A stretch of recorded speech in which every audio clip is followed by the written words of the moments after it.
Can you briefly introduce Flow East for us? Yes, our company came to Prague in 1990, in January 1990, so 2 months after the Velvet Revolution. And we started looking at property, and when restitution started to buy some of the beautiful downtown buildings that there are in Prague and renovating them. We really hardly sell buildings. We believe in long-term ownership and long-term looking after of buildings and our tenants. So we worked with the city and work with tenants to look after the buildings for the long term. Okay. And so your company is known for the specialization in historic buildings.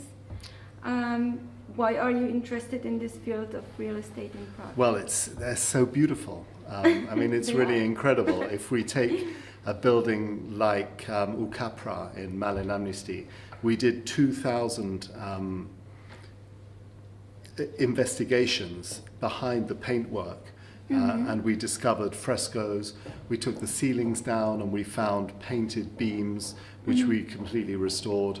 In Wenceslas Square, we spent months restoring the Emperor's Staircase, and now we have a competition to find a statue for the missing statue, which is missing on the staircase in Wenceslas Square. So it's always very exciting to rediscover these buildings and really bring them back to the way that they were sort of before the war.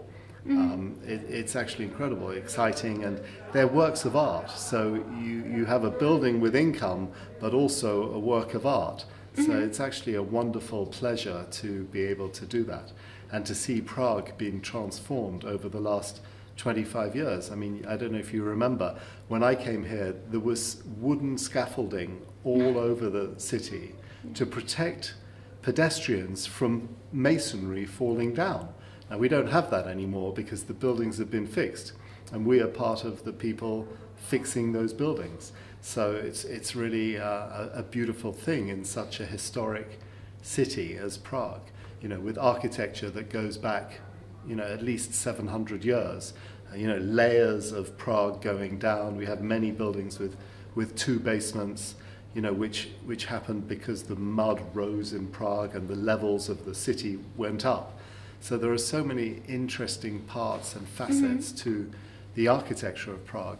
And now we're going to be building, you know, one of the most modern buildings in Europe on Wenceslas Square, and a large building which we hope will be there for many centuries, which is also interesting. And that's what's fascinating about Prague, is it's a city of change.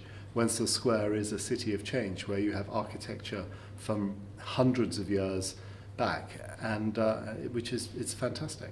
And so can you tell us something about that project that you mentioned? Well, about the project, yeah. Look, it was very tough. It was 10 years in planning, 5 years more than we budgeted.